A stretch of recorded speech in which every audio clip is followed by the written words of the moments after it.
Hello guys. तो last video में मैंने आपको इस क्वेश्चन को सॉल्व करने का तरीका, एक अप्रोच बताई थी और मैंने आपको बताया था इस क्वेश्चन को आप करंट से करके सॉल्व कर सकते हो। आप हर स्टेप में करंट को अपडेट करते जाओ, करंट को अपडेट करते जाओ, करते जाओ, करते जाओ, और वो जितने लेवल्स तक आपका प्रोग्राम पहुंचा होगा, आप हर लेवल पे एक एक बार करंट की वैल्यू को इंक्रीज़ करते जाओ और लास्ट में आपकी जो करंट की मैक्सिमम वैल्यू होगी, करंट की मैक्सिमम वैल्यू जो सबसे आ रही होगी, उसको आप रिटर्न कर दो या प्रिंट कर दो। और पर इस वाली वीडियो में मैं आपको एक दूसरी अप्रोच बताने वाला हूँ जो कि करंट वाले तरीके के जैसे ही है, लेकिन पर उससे ज़्यादा बेटर है। तो लास्ट वाली वीडियो में मैंने आपको ये वाला ट्री बताया था कि ये वाला ट्री काम कैसे कर रहा है। तो ये वाला ट्री बेसिकली अगर आप देखोगे इसके लीव्स को, ये जो लास्ट में जो होते हैं इनको लीव्स कहा जाता है। लास्ट में जो भी चीज़ें आ रही हैं मैं बताता हूँ। ये लीव्स, ये हो गई, ये हो गई, ये नहीं है, ये हो गया, ये हो गया, ये, फिर यहाँ पर ये लीव्स है पर ये नहीं है, यहाँ पर ये पर ये नहीं है, यहाँ पर ये नहीं है, ये है, ये है। तो ये हो गई हमारे पास में लीव्स, ठीक है। जो भी हमारा मतलब सबसे लास्ट एलिमेंट होता है उसको हम लोग कहते हैं लीफ, जो हमारा किससे मिलता है, बेस केस से जिसका सामना होता है उसको हम लोग कहते हैं लीफ, ठीक है। तो हमें हमेशा क्वेश्चन को सॉल्व लीफ को देख करके करना होता है। हमें हमेशा बेस केस जो होता है वो हमें लीफ को देख करके लिखना होता है। अब ये रहा मेरे पास में पूरा प्रोग्राम। इस प्रोग्राम में मैं कर क्या रहा हूँ कि n=0 आने पर मैं ज़ीरो रिटर्न कर दे रहा हूँ। n=0 होने पर मैं ज़ीरो रिटर्न कर दे रहा हूँ और n की वैल्यू अगर ज़ीरो से कम है या फिर मैं कहूँ कि नेगेटिव है, तो फिर नेगेटिव वैल्यू आने पर, क्योंकि वो मेरे पास में एक इनवैलिड रिजल्ट है, तो फिर मैं -1 को यहाँ पर रिटर्न कर रहा हूँ। और अगर अगर मेरा जो n की वैल्यू वो ज़ीरो भी नहीं है, ज़ीरो भी नहीं है और नेगेटिव भी नहीं है, ठीक है, तो मतलब क्या हुआ, ज़ीरो की वैल्यू क्या हो गई मेरे पास में, पॉजिटिव।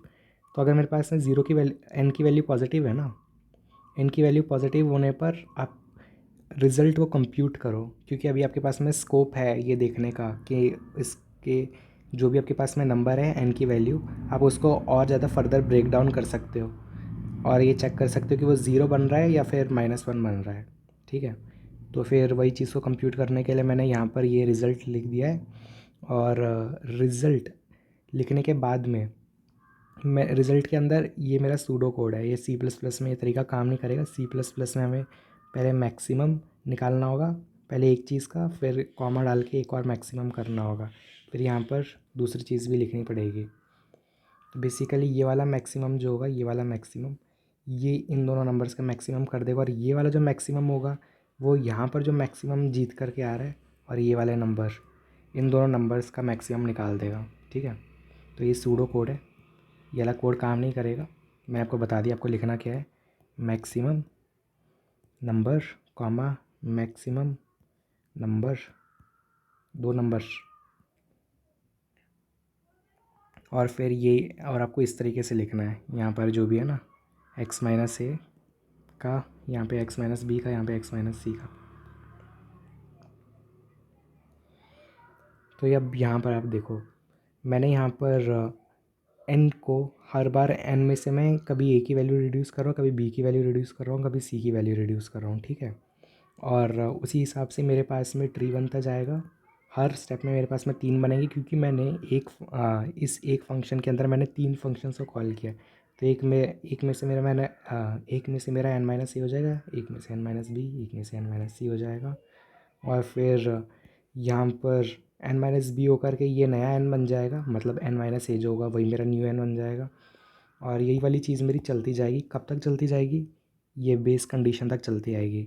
जब तक ये मेरा बेस केस जो है वो ट्रू नहीं हो जाता ना, तब तक ये मेरा चलता रहेगा।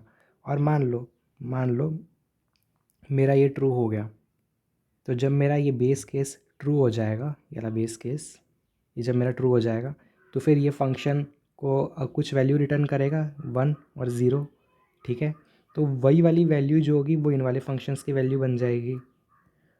और इनका जो मैक्सिमम होगा, फिर मैं उसका कुछ रिज़ल्ट निकालूंगा। देखो, अगर ये मान लो तीनों ही ये जो चीज़ें हैं, तीनों ही जो इसके बच्चे होंगे n के, n-a वाला भी, n-b वाला भी और n-c वाला भी, अगर इसके तीनों ही बच्चे नालायक निकले, मतलब सबकी वैल्यू -1 आ रही है, सारे केसेस में ये वाली स्टेटमेंट ट्रू हो रही है, हर केस में मेरे पास में एन जो है वो नेगेटिव बन जा रहा है, तो उस वाले केस में क्या होगा मेरा, कि मेरा एन जो होगा, जो मेरा रिज़ल्ट होगा, रिज़ल्ट की वैल्यू मेरे पास में आएगी -1, -1, का मैक्सिमम, जो कि आपको पता है कितना होता है, -1। और उसके बाद में मैं यहाँ पर ये चेक करूँगा बस, रिज़ल्ट अगर मेरा -1 आ रहा है ना, यानी कि इनवैलिड आ रहा है, तो फिर आप -1 को ही आगे भेज दो, आप -1 को ही इस फंक्शन की वैल्यू बना दो, तो फिर इस पूरे फंक्शन की वैल्यू हो जाएगी -1, ठीक है। लेकिन पर मान लो मेरे पास में एक वैलिड रिज़ल्ट आ रहा है, अगर कोई बच्चा ये सोच रहा है कि मैं ये दोनों लाइनें ना लिखूं, ठीक है, ये दोनों लाइनें ना लिखूं, सीधा रिज़ल्ट +1 करके आगे भेज दूं, और यहाँ पर मतलब बेसिकली वो सीधा रिज़ल्ट को +1 करके भेज रहा है। अब यहाँ पर देखो, अगर इस जो मैंने आपको पहले वाला केस बताया कि अगर तीनों बच्चे नालायक हैं, यानी तीनों की वैल्यू -1 है, तो फिर आंसर तो मेरे पास -1 आ गया। लेकिन पर इस वाले केस में क्या हो जाएगा कि मेरे आंसर की वैल्यू वो -1 + 1 यानी कि 0 कर देगा, ठीक है। वो क्या कर देगा, 0 कर देगा। और अगली वाली बार में जब मान लो कि ये वाला फंक्शन भी इस टाइम किसी का बच्चा है, तो फिर जब वो अगली बार घूम करके आएगा, फिर अगली बार वो रिज़ल्ट की वैल्यू को कंप्यूट करेगा, ठीक है। तो फिर इनमें से एक की जो वैल्यू होगी वो 0 हो चुकी होगी, मतलब मैंने आपको ये बोला ना कि मान लो कि ये किसी का बच्चा है, तो फिर जब ये वाला फंक्शन पूरा ख़त्म हो जाएगा, पूरा ओवर हो जाएगा मेरा, तो उसके बाद में इसके जो फादर होंगे, फादर के पास में जाएगा कंट्रोल, ठीक है, इनके फादर के पास में कंट्रोल जाएगा, और इनके फादर के क्योंकि चाइल्ड हैं, तो फिर यहाँ पर एक फंक्शन मेरे पास में जो होना चाहिए था -1, ठीक है, एक एक एक चाइल्ड हुआ ना ये, मतलब इनके फादर हर हर फादर के 3 चाइल्ड है ना, हर फादर के 3 चाइल्ड है, तो फिर ये भी एक चाइल्ड थे उस फादर के, तो फिर उस फंक्शन की वैल्यू तो होनी चाहिए थी -1, लेकिन पर इस बार हो जाएगी उस फंक्शन की वैल्यू -1 की जगह पे 0। तो 0 होने पे प्रॉब्लम क्या होगी कि मान लो बाकियों की भी ऐसे ही 0 0 आ गई, ठीक है। तो फिर ये वाले बच्चों का जो टोटल वो है वो क्या आ गया, 0 आ गया। अगर इनकी -1 भी आ गई, 0 ही आएगी। तो फिर 0 आने पर यहाँ पर ये जो रिज़ल्ट की वैल्यू है, रिज़ल्ट की वैल्यू इस बार 0 हो गई, और यहाँ पर क्या हो गया, 0 + 1 = 1, ठीक है। अब यही वाला लूप फिर बार बार चलता जाएगा। यहाँ पर इसकी वैल्यू हो जाएगी मेरे पास में 1, ठीक है। और वो जो मैंने फ़ादर बताया आपको, जो मैंने अभी आपको फ़ादर बताया, ठीक है, वो भी किसी के बच्चे होंगे, वो भी किसी के बच्चे होंगे। वो मान लो कि ग्रैंडफ़ादर लिख देता हूँ, ठीक है, ग्रैंडफ़ादर। तो ग्रैंडफ़ादर के बच्चे होंगे, तो फिर यहाँ पर अब ग्रैंडफ़ादर के लिए रन हो रहा है, ठीक है, ये वाला चीज़ जो है वो ग्रैंडफ़ादर के लिए रन हो रही है। और ये जो मैंने फ़ादर का निकाल दिया था 1, ये ये मैंने फ़ादर में निकाल दिया था ना यहाँ पर 1, तो फिर ये जो है ये एक पॉसिबल बच्चे हैं, ये 3 में से 1 2 3 जो हैं ये, इनमें से एक ये भी बच्चे होंगे, ठीक है। कि मान लो अगर ग्रैंडफ़ादर के लिए रन हो रहा है, तो ये हैं father father father, F1 F2 F3, ये 3 में से एक फ़ादर है। तो ये मान लो कि मेरे F1 थे, तो F1 की तो वैल्यू 1 हो गई, और F1 की वैल्यू 1 होगी मेरे पास में। F2 की वैल्यू मान लो कि कोई छोटी है, मान लो 0 0 ही है, तो इनका मैक्सिमम कितना आ गया मेरे पास में, इनका मैक्सिमम आ गया मेरे पास में 1। और क्योंकि ये वाली स्टेटमेंट को मैंने बोल दिया कि है ही नहीं, मतलब कंडीशंस मैंने लगाई नहीं, तो फिर अब मैं क्या कर दूंगा, 1 + 1 यानी कि 2, तो ग्रैंडफ़ादर की वैल्यू होगी मेरे पास में 2। और आप यही वाली चीज़ अब समझ पा रहे होगे कि आगे क्या होने वाला है।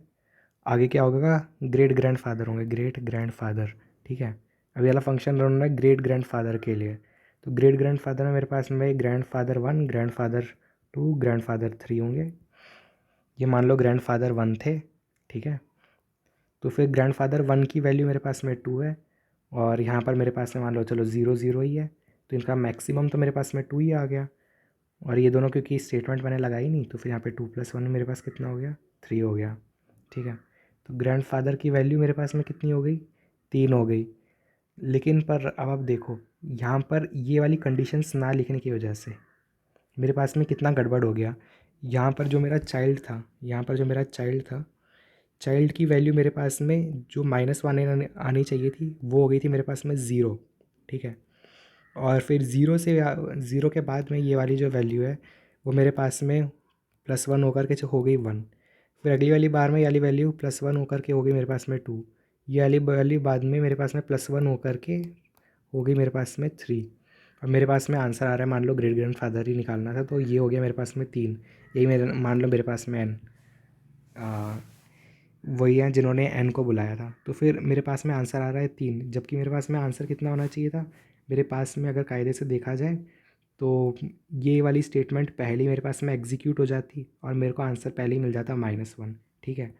तो मेरे जो चाइल्ड हैं उनकी वैल्यू क्या हो जानी चाहिए थी, -1 हो जानी चाहिए थी, ठीक है। जो मेरा चाइल्ड है C1 उसकी वैल्यू हो जानी चाहिए थी -1।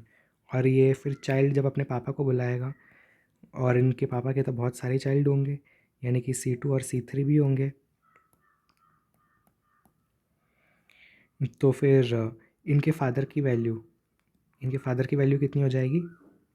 इनके फादर की वैल्यू चलो तो हम देखते हैं निकाल करके। ये अब इस बार फादर है, ठीक है, FATH ईयर, ये फादर है। और यहाँ पर उसके C1 है, C2 है, C3 है। और C1 की वैल्यू है मेरे पास में कितनी, -1, मैंने लिख दिया -1। और मान लो बाकियों की भी -1 ही है। तो फिर इस वाली बार क्या होगा, मेरा दोबारा से ये वाला केस जो होगा वो ट्रू हो जाएगा।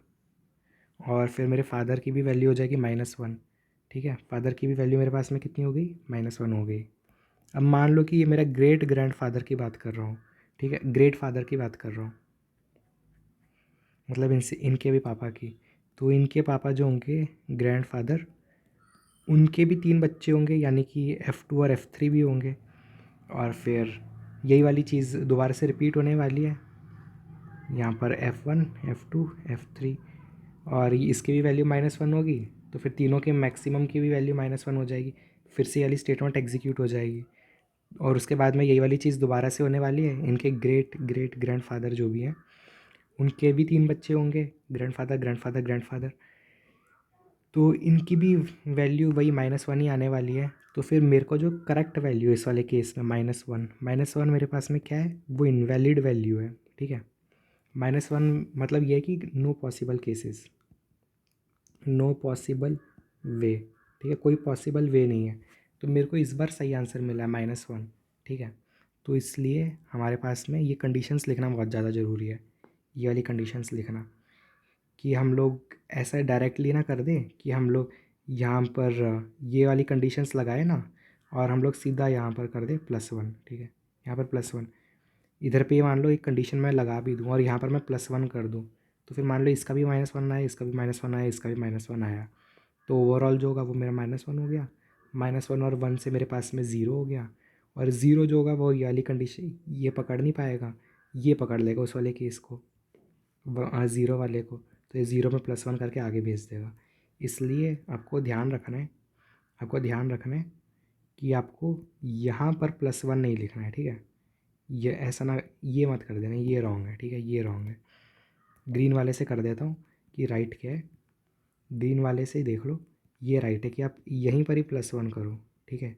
यहीं पर ही रिज़ल्ट को +1 करो ताकि आपका -1 जो है वो 1 होकर के कहीं 0 ना बन जाए, ठीक है। ओके, तो आपको ये वाली कंडीशन समझ में आई मैंने क्यों लिखी है। ये तो हो गया मेरे पास में बेस केस, ठीक है, ये हो गया मेरे पास में बेस केस। बेस केस मैंने कैसे निकाला, लीफ से निकाला। पहले मैंने जो अपना ग्राफ बनाया था उस ग्राफ की मैंने लीव्स को देखा, उसकी लीव्स कभी 0 आ रही थी, कभी नेगेटिव आ रही थी और पॉजिटिव आ रही थी, तो मेरे को कंटिन्यू रखना था। तो यहाँ पर ये वाले केस से मेरे पास में पॉजिटिव हो गया ऑटोमेटिकली, ये समझने वाली बात है। क्योंकि एक नेगेटिव, एक मैंने 0 का कर दिया, एक मैंने <<0 का कर दिया, तो ये मेरे पास में ऑटोमेटिकली किसका हो गया, <>0 का हो गया, ठीक है। तो फिर <0 यही मेरे पास में टोटल लीफ जो है, लीफ मेरे को यही 3 कंडीशन देख सकता है, एक ये या फिर ये। तो मैंने तीनों के लिए प्रोग्राम लिख दिया। अगर मेरे पास में नेगेटिव आ गया या फिर 0 आ गया तब तो मेरे को इमीडिएटली स्टॉप हो जाना है, तो फिर मैं यहाँ पर स्टॉप हो गया हूँ। और अगर पॉजिटिव आया है तो मैं अपनी कंप्यूटेशन जो भी है कंप्यूटेशन, या फिर मैं बोलूँ कि जो भी मेरे को ऑपरेशंस करने या फिर जो भी मेरा प्रोग्राम है वो मेरे को कंटिन्यू करना है, ठीक है। तो फिर यहाँ पर मैंने इसलिए वो चीज़ लिख दी कि मेरा प्रोग्राम जो है वो यहाँ पे कंटिन्यू रहे। और मैं चाहता क्या था अपने प्रोग्राम में करना, मैं चाहता था कि जो तीनों बच्चे हैं, मान लो कोई फादर है तो फिर फादर के तीनों बच्चों में से सबसे ज़्यादा मैक्सिमम जिसका भी है वो उसका आंसर मेरे को मिल जाए, ठीक है। फादर के ग्रैंडफादर के जो तीन फादर हैं ग्रैंडफादर के जो तीन फादर हैं उन फादर के तीन जो चिल्ड्रन हैं, तो फिर जो भी वैल्यू मतलब मेरे पास में मैक्सिमम होकर के आ रही है, मैक्सिमम नहीं, जो भी वैल्यू मेरे पास में, ये मान लो नेगेटिव आई और ये ज़ीरो है, तो फिर मैं उनमें से बस +1 करते आ रहा हूँ। यहाँ पर +1 ऐसे। अगर एक बार ज़ीरो आ गया तब तो एकदम लाइफ सॉर्टेड ही हो जाएगी, ठीक है। और नेगेटिव आ गया तो भी मेरे पास में सॉर्टेड ही हो जाएगी। नेगेटिव से क्या हो जाएगा कि फिर तो कुछ करने की ज़रूरत ही नहीं, और ज़ीरो आएगा तो ज़ीरो में मेरे को क्या करते आना है। ज़ीरो मतलब ये है कि जब इन तीनों का जो चिल्ड्रन है, अगर चिल्ड्रन के तीनों ही इसका जो है वो मेरे पास में ज़ीरो आ गया, तब तो मेरे पास में बस +1 करते आना है। +1 से कि मेरे पास क्या होगा कि मैं जनरेशन्स गिन लूँगा कि यहाँ पे मैं +1 कर दूँगा, यहाँ पर मैं +1 कर दूँगा, और फिर मेरे को आंसर मिल जाएगा। और मेरे पास में नेगेटिव है तो नेगेटिव में भी मेरे को ये पता चल जाएगा कि मान लो यहाँ पे तीनों ही नेगेटिव है, तो फिर इसमें मैं कुछ करूँगा नहीं, छेड़खानी नहीं करूँगा, क्योंकि यही तो मेरा रिज़ल्ट कह रहा है कि आप कुछ भी करो मत। इस वाले केस में जब रिज़ल्ट मेरे पास में नेगेटिव है तो आप कुछ भी मत करो। यहाँ पर भी मैं कुछ नहीं करूँगा अगर मेरे पास में ओवरऑल रिज़ल्ट नेगेटिव आ गया, और फिर मेरे को आंसर जो होगा, आंसर भी बस मेरे को -1 ही मिल जाएगा, ठीक है। ठीक है। और यहाँ देखो, यहाँ पर तो इस वाले में तो मैं कुछ नहीं कर रहा, लेकिन पर मान लो कि ये यहाँ पर ये वाला जो चिल्ड्रन है, यहाँ पर इसमें से एक ज़ीरो निकल गया, ठीक है। फिर यहाँ पर एक आया, फिर उसके बाद में जो मैक्सिमम होगा इस वाले केस में, यहाँ पर तो एक क्रॉस है, लेकिन पर यहाँ पर एक +1 होकर के आया हुआ है, तो फिर एक -1 और फिर एक 1 या फिर ज़ीरो या फिर जो भी होगा मेरे पास में, इसका -1 का और इन ज़ीरो और 1 का मैं जब मैक्सिमम निकालूंगा तो फिर मेरे को क्या मिलेगा उस वाले केस में, 1 या फिर ज़ीरो मिलेगा, है ना। -1 थोड़ी मिलेगा, क्योंकि मेरे को तो मैक्सिमम निकालना है ना, तो -1 थोड़ी आएगा मैक्सिमम में। तो उस वाले केस में एग्जीक्यूट हो जाएगा, तो फिर यहाँ से +1 हो जाएगा। तो उस वाले केस में मेरा ये चल कैसे रहा होगा, यहाँ पे ये तो मेरे को -1 रिटर्न कर रहा होगा, पर ये मेरे को ज़ीरो रिटर्न कर रहा होगा। तो मेरे को तो मेरा जो ये वाला यहाँ से जो आगे होगा वो +1 होकर के यहाँ पर मेरे को 1 मिल जाएगा, ठीक है। तो खुद से ट्राई करना एक बार। ये वाली प्रॉब्लम काफ़ी कॉम्प्लिकेटेड है, तो एक बार खुद से लिख करके देखना, खुद से आप लोग ग्राफ बना करके देखना, ठीक है। क्या बना करके देखना, पहले तो ग्राफ बना करके देखना इसका, फिर ग्राफ बनाने के बाद में इसका प्रोग्राम लिखना। फिर प्रोग्राम लिखने के बाद में आप लोग प्रोग्राम की हर चीज़ को अंडरस्टैंड करना कि जो मेरा ग्राफ है, ग्राफ हर बार 3 बच्चे दे रहे हैं मेरे, 3 बच्चों में से अगर मेरा एक बच्चा -1 है तो फिर मेरे को कुछ करना ही नहीं है, मतलब उसको सीधा -1 रिटर्न कर देना है। और अगर वो ज़ीरो बन रहा है मतलब है कि मेरे पास में वो वैलिड आंसर है, तो उस वाले केस में मैं +1 करके उसको दे दे रहा हूँ, यानी कि 1 बना के दे दे रहा हूँ, तो इसकी वैल्यू 1 बन जा रही है। फिर उसके बाद में मैं देख रहा हूँ कि ये मेरे पास में ज़ीरो है क्या 1 है, ये मेरे पास में -1 है या फिर क्या है, ये मेरे पास में -1 है या फिर 1 है, जो भी है। तो फिर इसका भी एक अपना ट्री होगा, और ये भी ज़ीरो ज़ीरो और 1 मतलब जो भी है वो लेकर के आएगा। ये यहाँ का भी ये जो ज़ीरो होगा वो रिटर्न करके देगा इसको +1 रिटर्न करके देगा ना, रिज़ल्ट में ऐड करके। तो फिर इसकी भी वैल्यू 1 हो जाएगी, इसकी मान लो -1 रही, तो फिर इनका मैं वो निकाल लूँगा मैक्सिमम क्या है।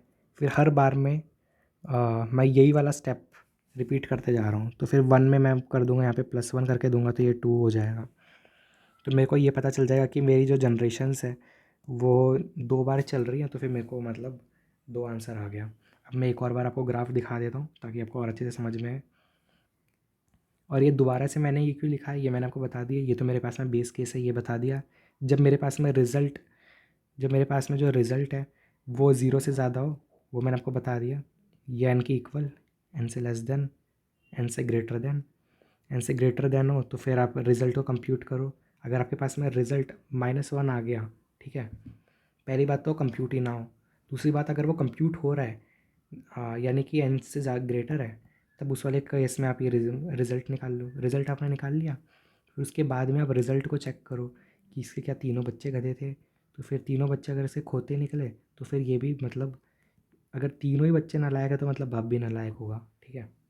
तो फिर उस वाले केस में ये बाप भी नालायक हो गया।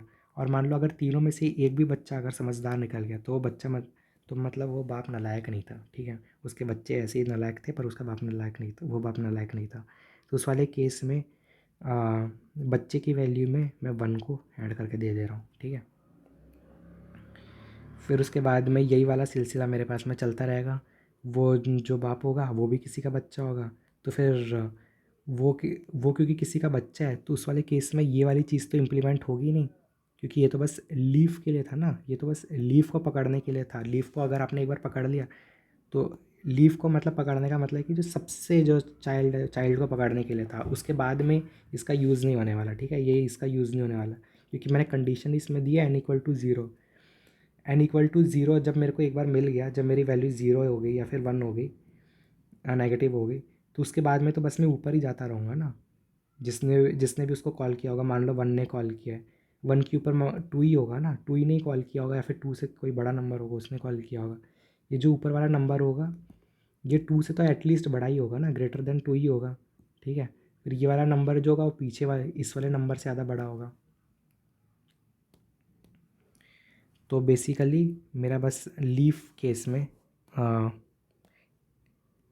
जब मेरा वो लीफ लीफ में होगा या फिर चाइल्ड में होगा, उसी वाले केस में ये रन होगा। अदरवाइज़ ये वाला पूरा प्रोग्राम मेरा रन होगा।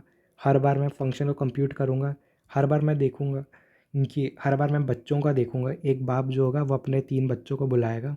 एक बाप होगा फादर, वो हर बार अपने 3 बच्चों को बुलाएगा, 3 चिल्ड्रन को बुलाएगा और तीनों चिल्ड्रन का देखेगा कि क्या उसके तीनों चिल्ड्रन नालायक हैं, क्या उसके तीनों चिल्ड्रन नालायक। अगर इफ़ यस, अगर उसके तीनों ही बच्चे -1 है, मतलब मैक्सिमम अगर मेरा -1 आ गया तो फिर तीनों ही बच्चे नालायक हो गए ना। तीनों का -1 होगा तभी -1 आया।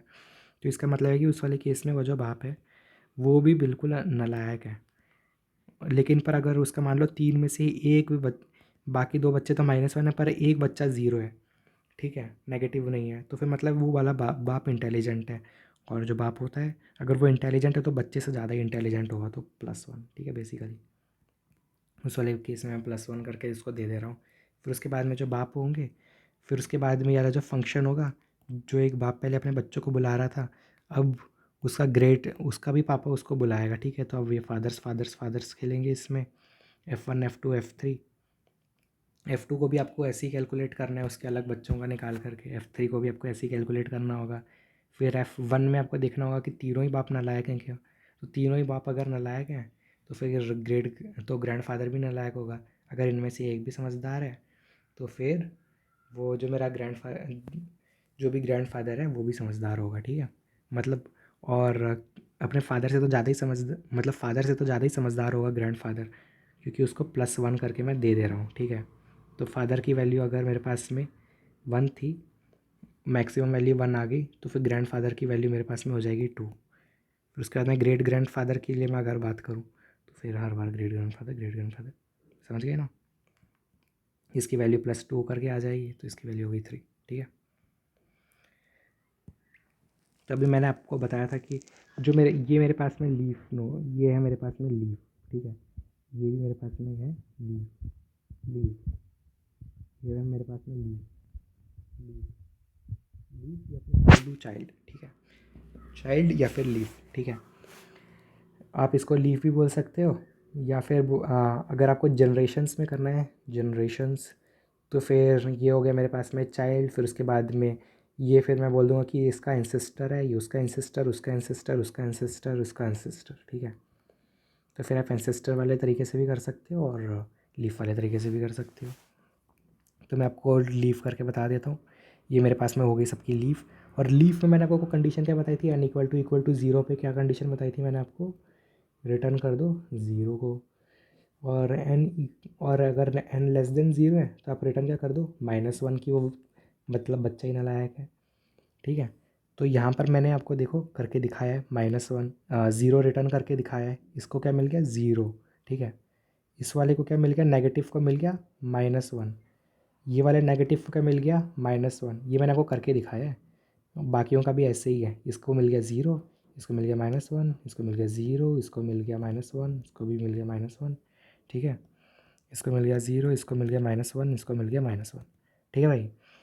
अब जब मैंने ये बच्चों को कंप्यूट कर लिया हुआ है, ठीक है, तब मैं इनके एंसेस्टर को कैलकुलेट करूँगा या फिर इनके फादर को कैलकुलेट करूँगा। तो फिर इसका फादर क्या है, 1। तो मेरे पास में ये जो फंक्शन है, ये मेरे पास में मान लो कि ये फंक्शन चल रहा था, FUN नाम का फंक्शन चल रहा था।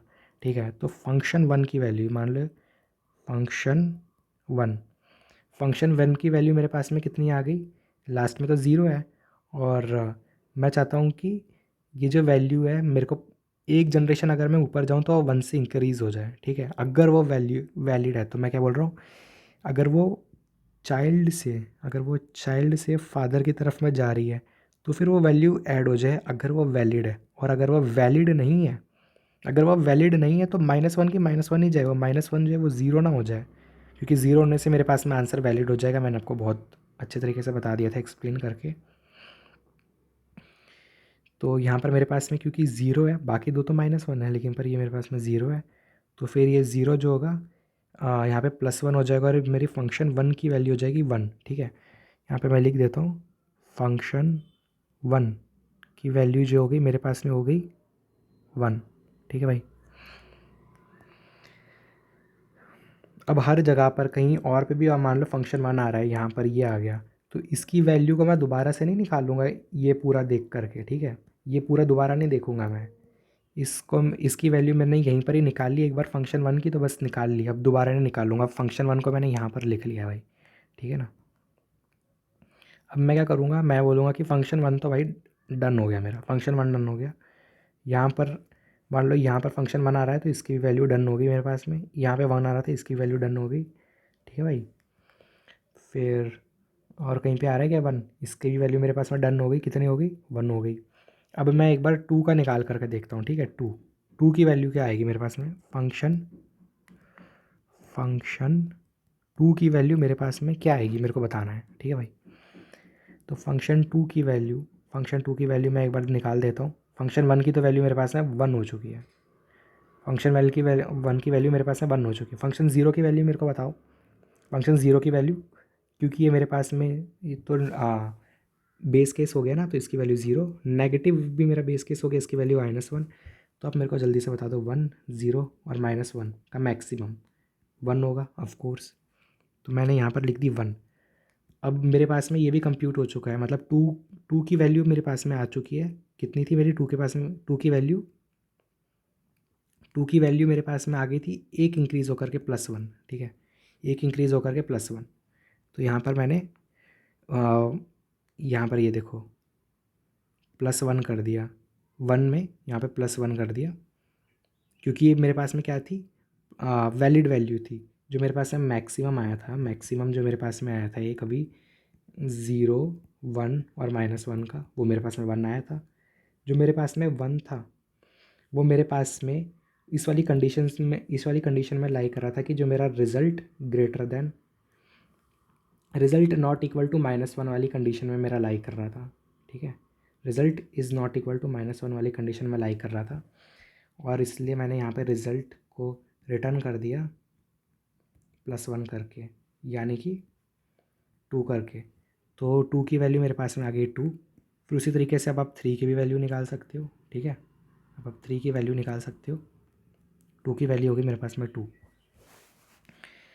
3 की वैल्यू मेरे पास में कितनी आएगी, 3 के 3 बच्चे हैं। ठीक है भाई, 3 के कितने बच्चे, 3 बच्चे हैं। 2 की वैल्यू मेरे पास में 2 है। 1 की वैल्यू मेरे को मालूम है भाई, 1 की वैल्यू मेरे पास में 1, नेगेटिव की वैल्यू मेरे पास में है नेगेटिव। अब आप मैक्सिमम निकालो, ठीक है, मैक्सिमम n की वैल्यू क्या है, 3 है भाई, ठीक है, n की वैल्यू है मेरे पास में 3। तो अभी मैं 3 के लिए 3 तो भाई मेरा ना ही मेरा इक्वल टू ज़ीरो में पकड़, n इक्वल टू ज़ीरो में पकड़ेगा, ना ही वो मेरा ना ही मेरा n लेस देन ज़ीरो वाला केस पकड़ेगा।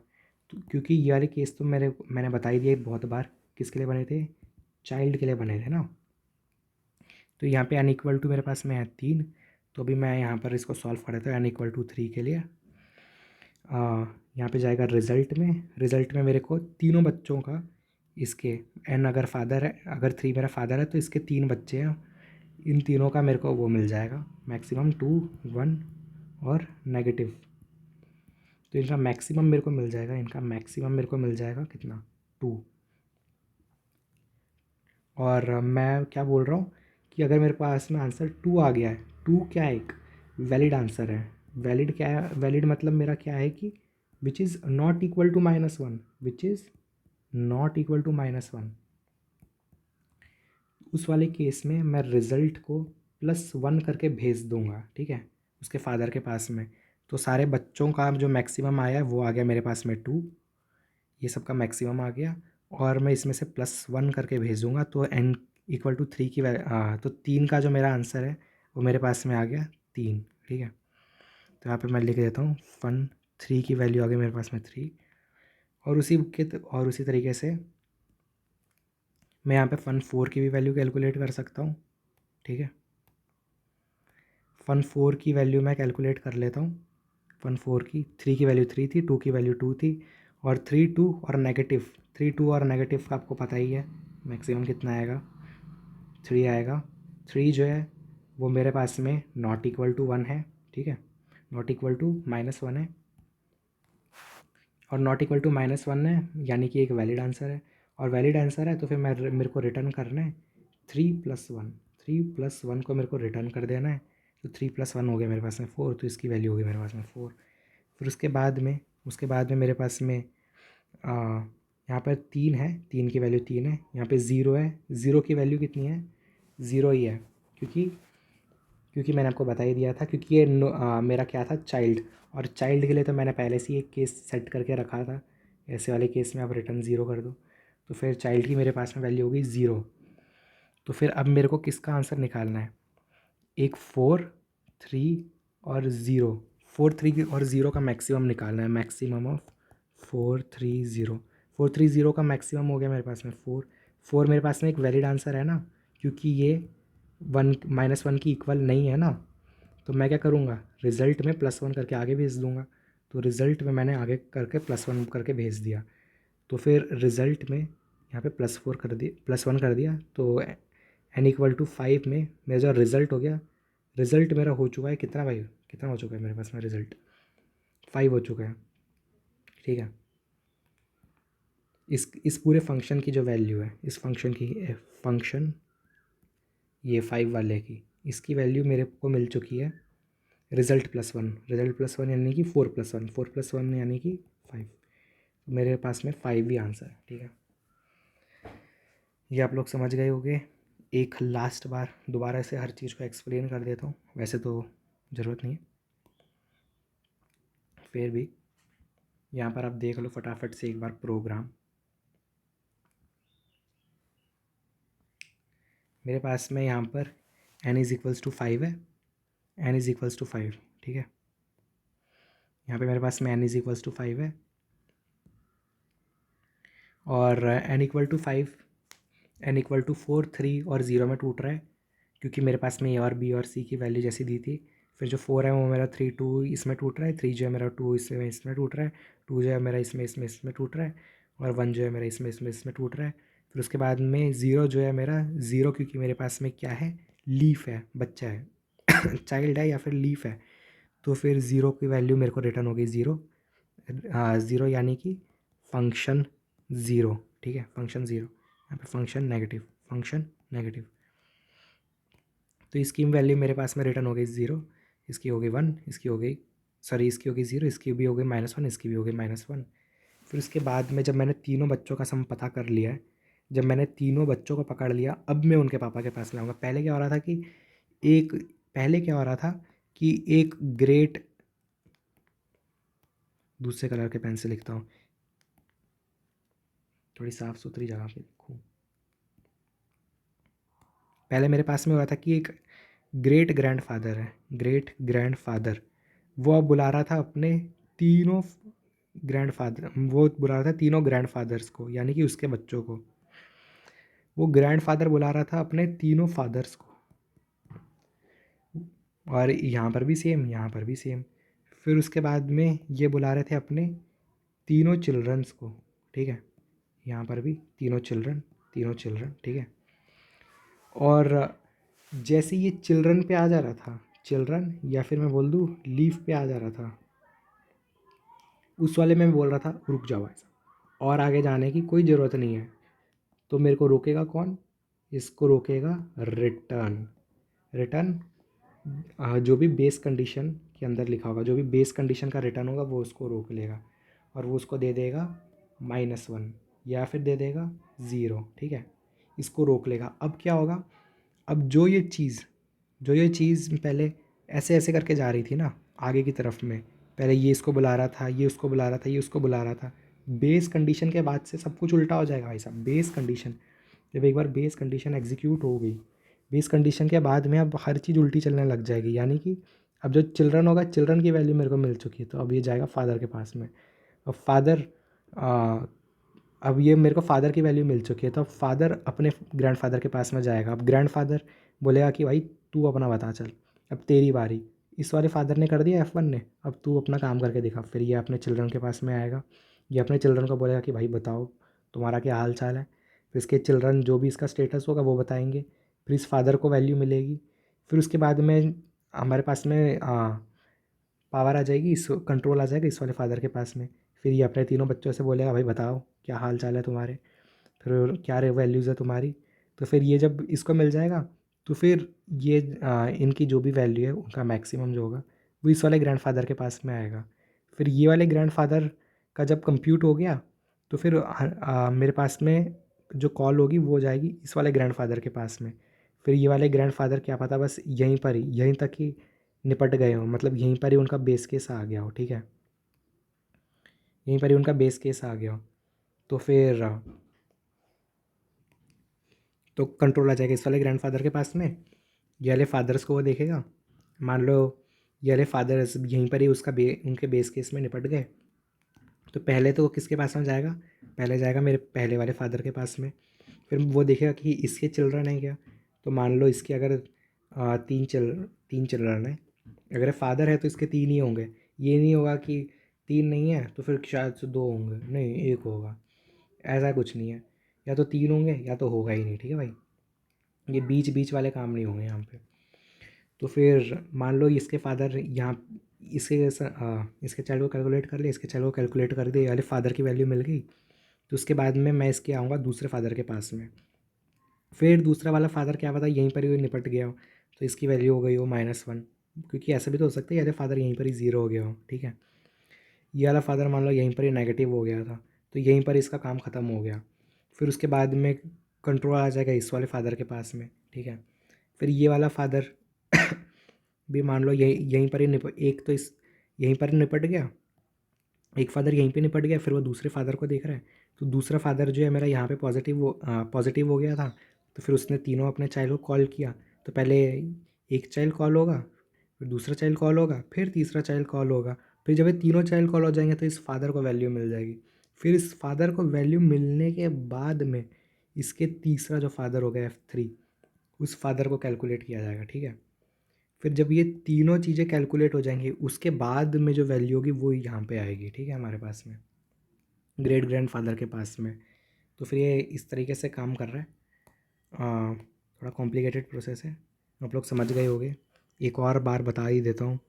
ग्रैंडफादर है, ग्रैंडफादर पहले फादर को बुलाता है F1। पहला जो फादर है वो बोलता है कि मैं अपने एक ग्रेट ग्रेट ग्रैंडफादर है, ये बोलता है कि मैं अपने ग्रैंडफादर को बुलाता हूँ, मतलब अपने नहीं, ग्रैंडफादर को बुलाता हूँ। ग्रैंडफादर है, वो बोलता है कि मैं अपने फादर को बुलाता हूँ, क्योंकि मैं बेस केस में लाई नहीं करता हूँ। फिर ग्रेट फादर, फिर जो फादर है, फादर मान लो F1, वो मान लो बेस केस में फंस गया, वो मतलब कर गया लाई, वो या तो इक्वल टू जीरो हो गया, या तो इक्वल टू -1 हो गया। तो इस फादर को मिल गई वैल्यू, ठीक है, -1 मिल गई या फिर ज़ीरो मिल गई। फिर उसके बाद में ये जाएगा दूसरे दूसरे वाले के पास में, दूसरे फादर के पास में जाएगा। अब ये जा रहा है दूसरे फादर के पास। फिर दूसरे फादर के पास में मान लो वैल्यू, दूसरा वाला फादर बोल रहा है कि मेरा तो बेस केस में फंसा नहीं, इसलिए मैं तीनों को, मतलब तीनों अपने चाइल्ड को बुलाऊंगा। तो फिर यहाँ पर ये बेस केस में नहीं फंसा, मतलब है कि मैं लीफ नहीं हूँ। मैं क्या नहीं हूँ? मैं लीफ नहीं हूँ। ये वाला फादर बोल रहा है कि मैं लीफ नहीं हूँ, ठीक है। ये फादर ने बोल दिया मैं लीफ नहीं हूँ, इसलिए मैं बच्चों को बुलाऊंगा, क्योंकि क्या पता मेरे बच्चे लीफ हों, ठीक है, क्या पता मेरे बच्चे लीफ हों, इसलिए मैं इसको आगे करूँगा। फिर उसके बाद में यहाँ पर मान लो इसके जो बच्चे हैं, एक बच्चा और खुराफाती था, वो और आ गया, निकल गया, ठीक है। फिर एक बच्चा ये दोनों बच्चे मान लो बेस केस में फंस गए, एक बच्चा और खुराफाती था, तो फिर वो और ग्रेट ग्रैंड सन में तक में चला गया, ठीक है, वहाँ से वो वैल्यू लेकर के आ रहा है। तो पहले क्या होगा? पहले ये बंदा पहले यहाँ पर जाएगा, फिर जब ये बेस केस में फंस जाएगा तो फिर ये यहाँ पे आएगा, फिर ये यहाँ से जाएगा, फिर ये क्या होगा, ये यहाँ से इधर पे जाएगा, यहाँ पर वो निकाल लेगा। फिर उसके बाद में जब ये कंप्यूट हो जाएगा, जब ये बेस केस में फंस जाएगा, जब इसमें कुछ वैल्यू, जब ये वैल्यू एक रिटर्न कर देगा ना, ये एक वैल्यू रिटर्न कर देगा, तो रिटर्न कर रहा है इसको, ठीक है। अब ये जाएगा तीसरे वाले के ऊपर, फिर तीसरा वाला अगर वैल्यू रिटर्न कर दे रहा है तो ठीक है, वरना फिर ये जाएगा आगे। मान लो ये रिटर्न कर दे रहा है इसको वापस से वैल्यू, तो अब तीनों वैल्यूज़ क्योंकि आपस में ये रिटर्न हो चुकी है, तो ये अब हो जाएगा ख़त्म, ठीक है। फिर उसके बाद में मेरे पास में कंट्रोल आएगा, पहले इस पे था, सबसे पहले इस पे था, फिर उसके बाद में इस पे गया, फिर उसके बाद में इस पे गया, इसने वैल्यू रिटर्न करी, फिर उसके बाद में कंट्रोल इस पे गया, फिर इसने भी एक वैल्यू रिटर्न करी, फिर कंट्रोल गया इसके ऊपर, फिर इसने जब एक वैल्यू रिटर्न कर दी, तो अब इसके पास में और कोई बच्चे नहीं थे, तो फिर अब इसने ये वाली वैल्यू इसको रिटर्न कर दी, ठीक है। और इसने ये वाली वैल्यू इस वाले फादर, जिस फादर ने इसको कॉल किया था उसको रिटर्न कर दी, ठीक है। अब इस वाले फादर को इसने ये वाली वैल्यू रिटर्न कर दी, तो फिर ये वाला फादर इसको बुलाएगा, फिर ये वाला फादर इसको बुलाएगा, यहाँ से जो भी होगा देखा जाएगा। फिर उसके बाद में ये भी एक वैल्यू रिटर्न कर देगा तो ठीक है, वरना फिर ये और भी आगे बढ़ता जाएगा। मान लेते हैं कर दी उसने, तो इसने वैल्यू रिटर्न कर दी, तो अब ये फिर तीसरे वाले के ऊपर जाएगा, फिर तीसरा वाला भी अपने कुछ वैल्यू रिटर्न करेगा। मान लो इसने कर दी वैल्यू रिटर्न, तो इस वाले फादर का भी काम हो गया, इसका तो पहले ही हो चुका था। फिर अब जाएगा ये जाकर, अब कहीं जा कर के ये F3 के ऊपर जाएगा, ठीक है। अब ये F3 के ऊपर जाएगा और अब F3 की कंप्यूटेशन स्टार्ट होगी, ठीक है। अब ये जाएगा यहाँ पे, अब ये जाएगा, फिर उसके बाद में अगर ये जब रिटर्न हो जाएगा, जब ये मान लो यहाँ से कुछ रिटर्न हो गया, तो फिर ये इसको रिटर्न हो गया, फिर अब ये जाएगा अगले वाले पे, फिर मान लो इससे कुछ रिटर्न हो गया, तो अब ये जाएगा अगले वाले पे, ठीक है, अब ये जाएगा अगले वाले पे, फिर इससे कुछ रिटर्न हो गया, अब जा कर के इस वाले F3 का काम ख़त्म हुआ, ठीक है। तो अब तीनों F का काम ख़त्म हो चुका है, तो फिर पहले वाले F ने तो पहले ही वैल्यू पकड़ा दी थी भाई, दूसरे वाले F ने बाद में वैल्यू पकड़ाई, और इस वाले F ने अभी जा कर के इसको वैल्यू पकड़ाई। अब तीनों से क्योंकि इसको वैल्यू मिल चुकी है, तो अब जा कर के मेरा GF2 एग्जीक्यूट होगा, ठीक है। अब मेरा GF2 एग्जीक्यूट होगा, फिर उससे भी यही कहानी होगी, तीनों से जब उसको आंसर मिल जाएगा, तो उसके बाद में जा कर के मेरे पास में GF3 एग्जीक्यूट होगा। और उसके बाद में जब सबसे पहले तो ये तो बहुत पहले ही वैल्यू देख चुका होगा, ये बाद में वैल्यू दे चुका होगा, और उसके बाद में जब ये भी वैल्यू दे देगा ना, उसके बाद में मैं कहूँगा कि ये वाली चीज़ जो है वो ख़त्म हो गई, जो भी इसको वैल्यू रिटर्न होगी वही मेरा फाइनल आंसर होगा। तो इस तरीके से हमारा रिकर्शन काम करता है, इस तरीके से हमारे पास में रिकर्शन ट्री होता है। ये वाली चीज़ मैं ऑलरेडी एक बार समझा चुका हूँ, फिर भी मैं एक और बार बता देता हूँ। यहाँ पर देखो मेरे पास में फंक्शन 1 के लिए है, फंक्शन 1 ने क्या किया कि वो फंक्शन 1 ने क्या किया, ना वो इसके अंदर फंसा, इस वाली कंडीशन के अंदर फंसा, ना ही वो इस वाली कंडीशन के अंदर फंसा, तो फिर वो पूरा जो है वो एग्जीक्यूट हो गया, मतलब उसमें सारी चीज़ें सब्ट्रैक्ट हो गई, ठीक है, सारी चीज़ें सब्ट्रैक्ट हो गई। यहाँ पर मैं लिखना भूल गया, मिट गया शायद। तो इसके अंदर क्या क्या चीज़ें हो गई मेरे पास में, एक हो गया मेरे पास में 0, एक मेरे पास में हो गया -1, और एक मेरे पास में हो गया -4, ठीक है, सब्ट्रैक्ट कर करके मैंने निकाला है। फिर जो ज़ीरो वाला था ना, ज़ीरो वाले को मैंने यहाँ पर लिखा है, देखो ये जो ज़ीरो था इसको मैंने यहाँ पे लिखा है, ये, और ये पिंक कलर के पेन से लिखा है ना मैंने, तो ये पिंक कलर के पेन का प्रोग्राम है। तो ज़ीरो, तो F1 ज़ीरो का आंसर मेरे पास में कितना आ रहा है, ये तो मेरे को बेस केस में ही फंस गया, क्योंकि ये लीफ था ना, चाइल्ड था, तो ये फंस गया यहाँ पर। फिर उसके बाद में मेरे पास में इसकी तो वैल्यू आ गई, कितनी आ गई, ज़ीरो आ गई। देखो यहाँ पे मैंने लिखा हुआ है छोटा छोटा, ये देखो इसकी वैल्यू हो गई मेरे पास में ज़ीरो। अब मैं इस वाले केस को एग्जीक्यूट कर रहा हूँ जहाँ पर मेरी जो वैल्यू है वो -1 है, ठीक है, -1 के लिए। तो -1 वाला मेरा लिखा हुआ है यहाँ पे, -1 वाला मेरा ये रहा। तो -1 वाला जो था वो भी मेरा पकड़ा गया भाई, बेस केस ही था। तो इस पूरे तो -1 की वैल्यू होगी मेरे पास में -1, ठीक है। तो फिर मेरे पास में इसकी वैल्यू हो गई, यहाँ पे मैंने लिख दी -1, और उसके बाद में यहाँ पर जो ये लास्ट वाला था -4 का, ठीक है, ग्रीन वाला। तो ग्रीन वाला था, तो मैं ग्रीन वाले के पास ही चलता हूँ। तो ग्रीन वाले का देखें भाई क्या हाल चल रहा है। तो ये भी मेरे पास में फंस गया 20 केस में, तो इसकी वैल्यू होगी मेरे पास में -1।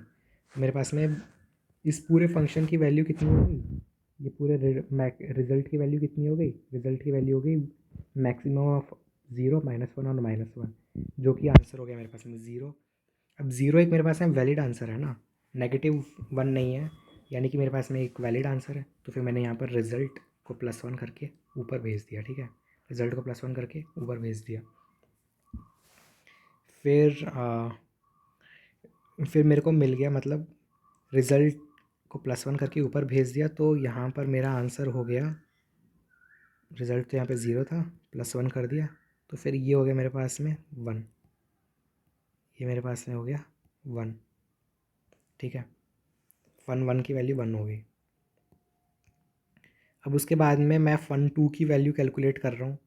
fun2 की वैल्यू कैलकुलेट करने के लिए मैंने यहाँ पर वही वाली चीज़ लिखी, जो मेरे पास में fun2 है।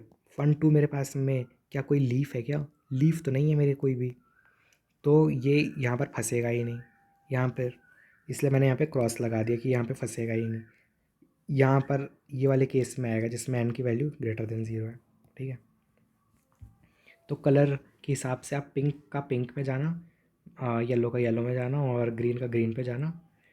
फिर उसके बाद में आप देख लो कि fun1 की तो मैं वैल्यू ऑलरेडी कंप्यूट कर ही चुका हूँ 1, 0 की वैल्यू मैं ऑलरेडी कंप्यूट कर चुका हूँ 0, और -1 की पता ही है मेरे को -1, मतलब -3 की -1। तो मेरे पास में आंसर हो गया 1 + 1। पुराने वाले की वैल्यू मेरे पास में 1 थी ना, तो यहाँ पर मेरे पास में आंसर हो गया 2, fun2 की वैल्यू 2, बिल्कुल करेक्ट। फिर उसके बाद में मैं यहाँ पर गया fun3 के पास में, तो fun3 को मैंने देखा, fun3 ने क्योंकि वो मेरे पास में कोई चाइल्ड, fun3 मेरा चाइल्ड थोड़ी है, यानी कि ये मेरे पास में चाइल्ड नहीं है ना, या फिर लीफ नहीं है ना, ये कोई ये मेरे ग्राफ का लीफ नहीं था ना, ग्राफ का लीफ नहीं था ना ये, तो इसलिए ये यहाँ पर फंसा ही नहीं, सीधा यहाँ इतना कोड एग्जीक्यूट हुआ, ये वाला कोड एग्जीक्यूट हुआ, ठीक है। और मैंने यहाँ पर बोल दिया कि वैल्यू हो गई value is not equal to -1, value is, result is not equal to -1। तो इसलिए मेरा यहाँ पे 2 में +1 होकर के ये 3 के पास में चला गया, तो मेरे पास में इस पूरे फंक्शन की वैल्यू हो गई 3।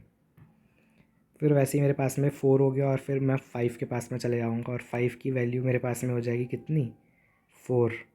यहाँ पर कितना हो जाएगा मेरे पास में, 2 था ना, तो यहाँ पे हो जाएगा 3, और यहाँ पे 5 ही था, तो ये हो जाएगा 0। 0 की तो वैल्यू मेरे पास में कितनी हो गई, 0 ही हो गई।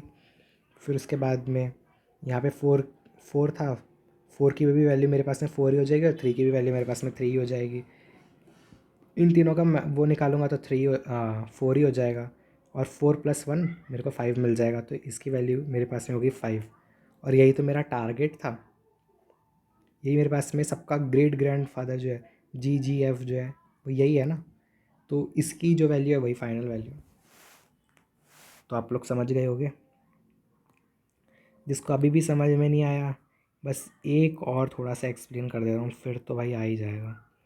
सबसे पहले क्या हुआ भाई, मेरे पास में ये था, फिर उसने 3 फंक्शंस को बुलाया, पर उसने सबसे पहले बुलाया इसको। मैं थोड़ा कलर चेंज करके बता दूँ ताकि समझ अच्छे से आ जाए। कलर कर देता हूँ मैं पिंक। तो सबसे पहले उसने बुलाया भाई 4 को, 4 ने बुलाया भाई 3 को, 3 ने बुलाया भाई 2 को, 2 ने इस वाले रास्ते से बुला लिया 1 को, 1 ने इस रास्ते से बुला लिया 0 को, फिर 0 ने बोल दिया भाई मैं ही तो था बेस केस, मैं ही तो हूँ लीफ। तो बोला ठीक है, लो वैल्यू, पकड़ो वैल्यू। तो बोला ठीक है भाई, थैंक यू, आपने मेरे को वैल्यू दे दी। तो अब मैं आपके दूसरे भाई के ऊपर चले जाता हूँ। तो मैं गया भाई के ऊपर, भाई भी था मेरे पास में अपना, क्या था, लीफ था। तो फिर भाई ने भी फटाफट से रिटर्न कर दी वैल्यू मेरे को, यहाँ पे होगी मेरे पास में वैल्यू रिटर्न। थोड़ा डार्क लाइट पेन लेता हूँ। फिर उसके बाद में मैं गया इस वाले भाई के पास में, इस वाले भाई, ये भी भाई था मेरे पास में लीफ। तो इससे भी फटाफट से कर दी मेरे को वैल्यू रिटर्न। तो मेरे पास है 1 हो गया कंप्यूट, 1 ने कर दी मेरे को 2, 1 ने मेरे को कर दी, सॉरी मेरे को नहीं, 2 को कर दी वैल्यू रिटर्न। फिर उसके बाद में 2 गया भाई इसके भाई के 1 के भाई के पास में, यानी कि 0 के पास में। 0 ने फिर बोला मैं ही बेस केस हूँ, इसने 2 को वैल्यू रिटर्न कर दी।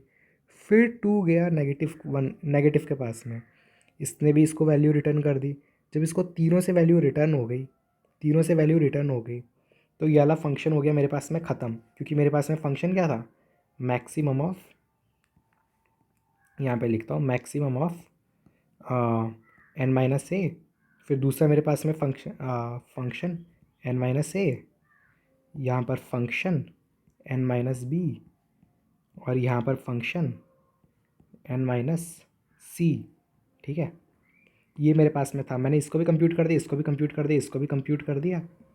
तीनों फंक्शंस को जब मैंने कंप्यूट कर दिया, तीनों फंक्शन की वैल्यू जब मेरे को रिटर्न हो गई, ये देखो ये होगी रिटर्न, ये होगी रिटर्न, ये भी होगी रिटर्न।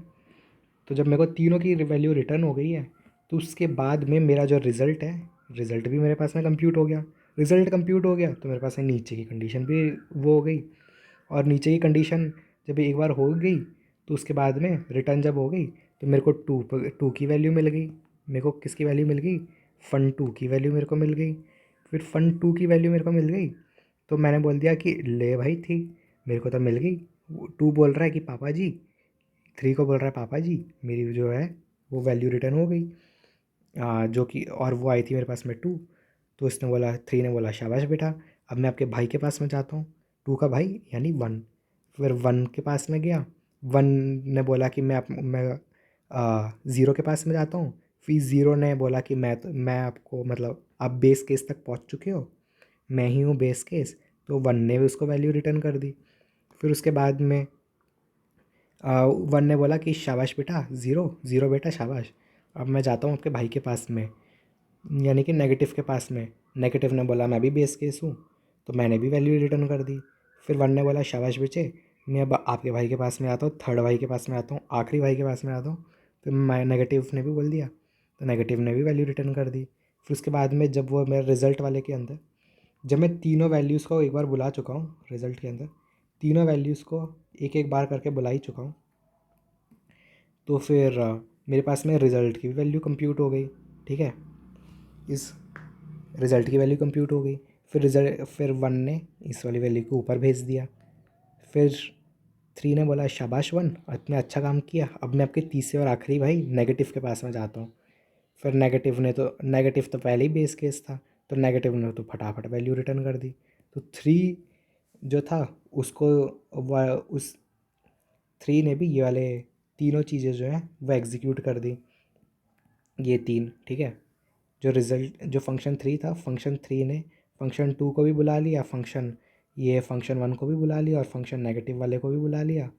तीनों वैल्यू मैं कंप्यूट कर चुका हूँ, इसका मतलब मैं रिज़ल्ट को भी कंप्यूट कर चुका हूँ। फिर रिज़ल्ट से ही तो मेरे को रिटर्न का कुछ मिलना था, रिटर्न +1। या फिर रिज़ल्ट +1 या फिर जो भी मेरे को रिटर्न होना था, तो मेरे को 3 मिल गया। फिर 3 ने बोला अपने पापा को कि पापा ये लो, मेरे को वैल्यू मिल गई, मेरी तो वैल्यू 3 थी और आपकी वैल्यू मेरी तो वैल्यू 3 थी। तो फिर तो फिर जो मेरे पास में 4 है, 4 ने बोला शाबाश 3, तुमने अच्छा काम किया, अब मैं 3 तुम्हारे भाई के पास में जाता हूँ। तो 3 ने बोला ओके पापा। फिर 2 जो था, 2 वापस से खुला, वापस से खुला, वापस से खुला। 2 जो था, 2 खुला 1 की तरफ, फिर 1 खुला 0 की तरफ। 0 जब था बेस केस, तो फिर उसने 1 को वैल्यू रिटर्न कर दी। फिर 1 गया नेगेटिव के पास में, इसने वैल्यू रिटर्न कर दी। फिर ये गया इस नेगेटिव के पास में, इसने भी वैल्यू रिटर्न कर दी। जब 1 को तीनों ही वैल्यू मिल गई, जब 1 को ये भी मिल गया, ये भी मिल गया, ये भी मिल गया, तो मेरे को रिज़ल्ट मिल चुका है 1 में।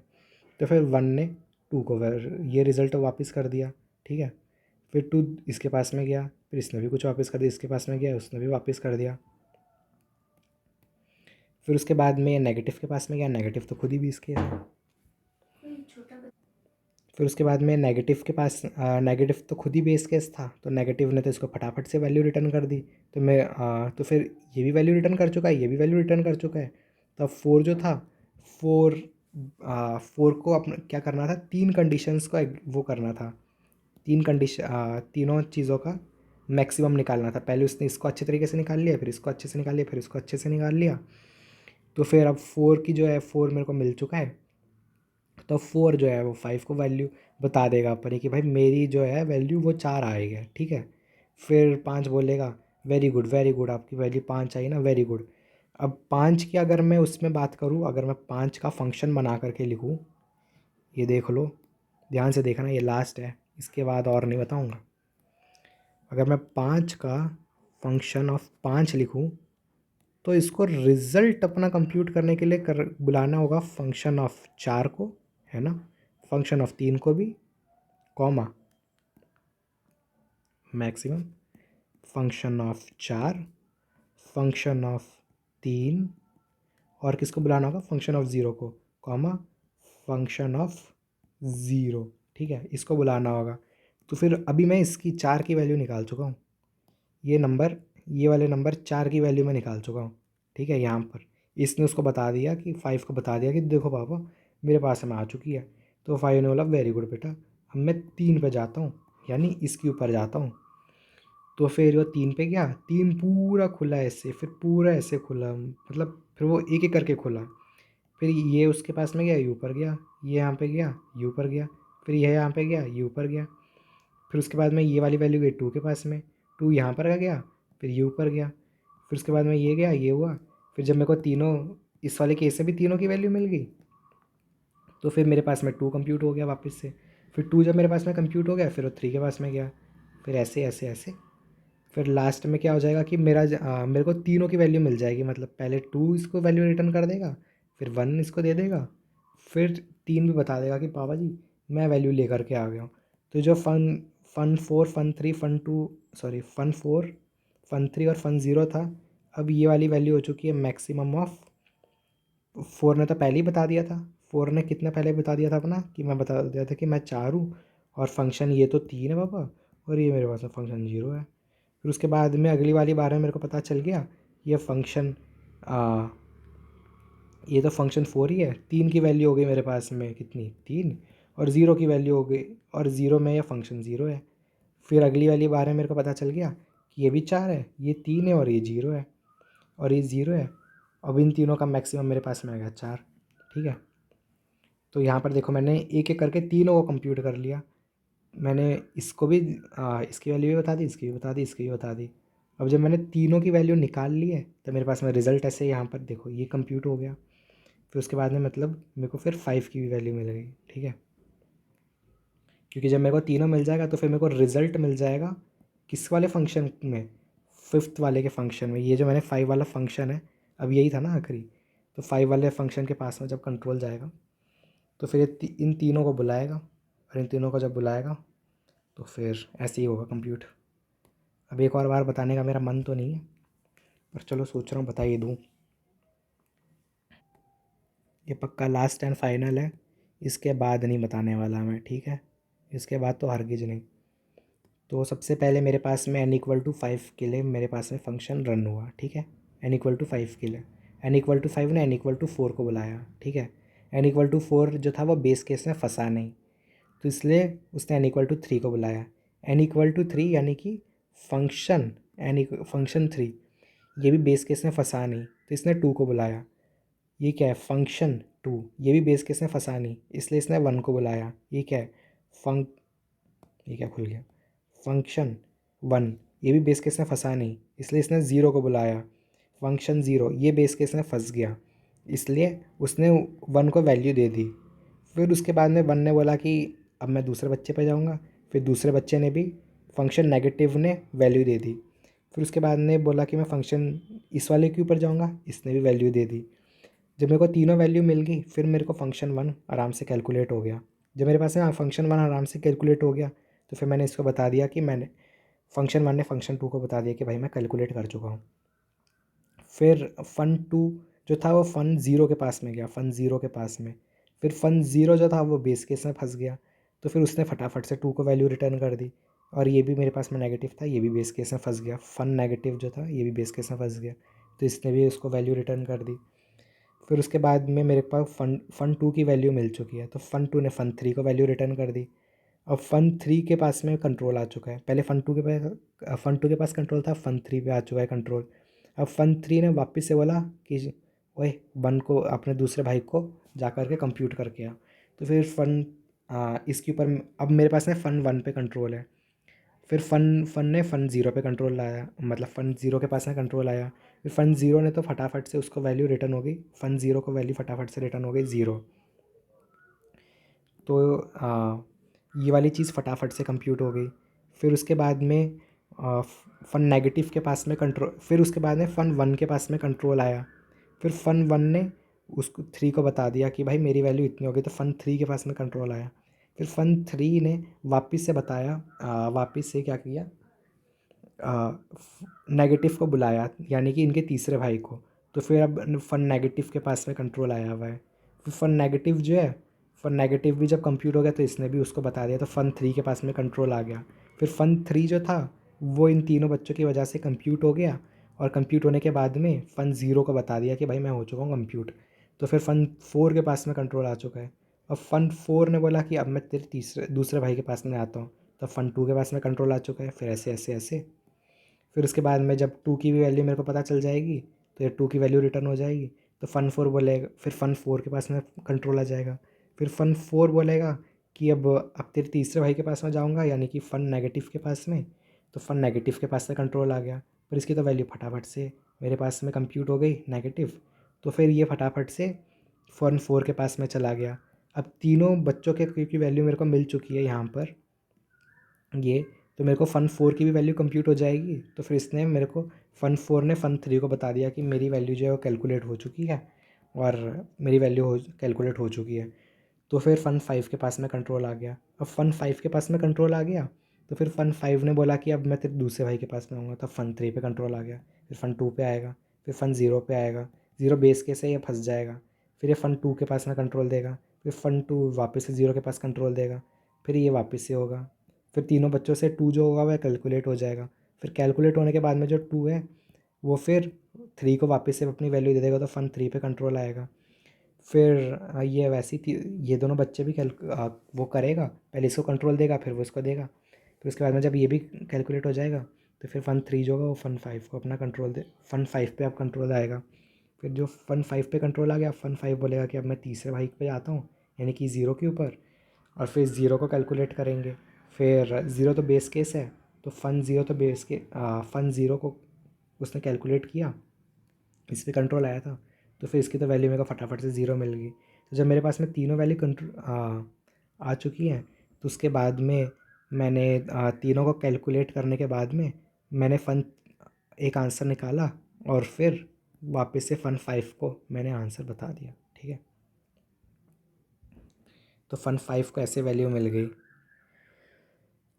कैसे वैल्यू मिल गई भाई साहब, फ़न 5 ने फ़न 4 को कंट्रोल दिया, फ़न 4 ने फ़न 3 को दिया, फिर ऐसे ही करके बाद में फिर 3 ने 4 को अपना कंप्यूट होकर के आंसर दिया, फिर फ़न 2 के पास में कंट्रोल आया, फन 2 ने 4 को आंसर दिया, फन 4 के पास में कंट्रोल आया, फन 4 ने फिर नेगेटिव पे गया, नेगेटिव पे कंट्रोल आया, नेगेटिव ने आंसर दे दिया अपना फटाफट से 4 को। फिर जब मेरे को 4 को तीनों आंसर मिल गए तो अब ये फिर खुद कैलकुलेट हो जाएगा, खुद कैलकुलेट होकर के फिर ये 5 को दे देगा।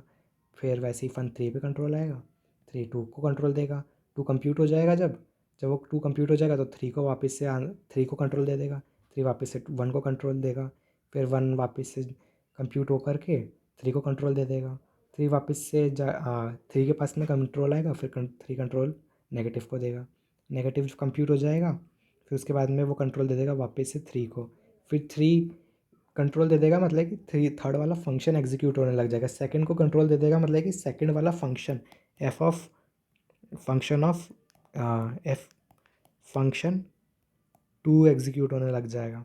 ठीक है, कंट्रोल का मतलब है कि वो एग्जीक्यूट हो रहा है। फिर उसके बाद में जब कंट्रोल जब 3 का ख़त्म हो जाएगा, यानी कि 3 जो है वो कंप्यूट हो चुका है, 3 को एक रिटर्न वैल्यू मिल चुकी है, 3 को जो है मेरे पास में एक रिटर्न वैल्यू मिल चुकी है, तो फिर 3 जो होगा वो वापस से इसके ऊपर आ जाएगा, n=5 पे आ जाएगा। फिर 5 जो है वो वापस से 0 को कंट्रोल देगा, मतलब कि एफ ऑफ 0 रन होने लग जाएगा। ठीक है, कंट्रोल यानी कि एफ ऑफ 0 रन होने लग जाएगा। फिर ये फटाफट से वैल्यू आ जाएगी इसकी 0, फिर वापस से कंट्रोल दे देगा 5 को, यानी कि फिफ्थ वाला मेरा एफ फन 5 रन होने लग जाएगा। 5 को कंट्रोल देना यानी फन 5 रन हो जाना। तो फिर ये 3 के पास में कंट्रोल कब आ रहा था, वो रिज़ल्ट को जब मैं कंप्यूट कर रहा था तब आ रहा था। ठीक है, क्योंकि यहीं पर ही मैंने फंक्शन लिखा था ना, फंक्शन 4 फंक्शन 3 फंक्शन 0। उसके बाद में जब वापस से कंट्रोल आ जाएगा, यानी कि जब फंक्शन ऑफ 0 कैलकुलेट हो जाएगा, तो फिर वापस से जब मेरा फंक्शन ऑफ 5 को कंट्रोल आएगा, तो फिर कंट्रोल आने का मतलब है कि अब उसके नीचे का प्रोग्राम रन होगा ये वाला, तो फिर ये वाला प्रोग्राम रन होगा और फिर यहाँ से एक वैल्यू उसको मिल जाएगी। तो ये हो गई, मेरे को ये वाली वैल्यू मिल जाएगी। फिर यही वाली जो वैल्यू है यही कंप्यूट हो जाएगी और उसके बाद में रिटर्न में जो भी है, मतलब यही आंसर मेरे को मिल जाएगा। ठीक है, रिज़ल्ट को पहले मैंने फन 1 से, फन 3 से और फन 0 से कर दिया। यहाँ पर मेरे पास में रिटर्न आया, रिटर्न में मैंने कुछ वैल्यू थी उसको मैंने रिटर्न कर दिया, तो फन 5 की जो वैल्यू थी मेरी, वो मेरे पास में वाली वैल्यू बन गई, ये वाली। ठीक है, तो ये जो n=5 है बेसिकली फन n=5 है। ठीक है, फन 5 है ये, और इसकी वैल्यू जो भी है मेरी उसी को ही तो मुझे प्रिंट करना है। फन 5 की तो वैल्यू को मैं प्रिंट करना चाहता हूँ, है ना।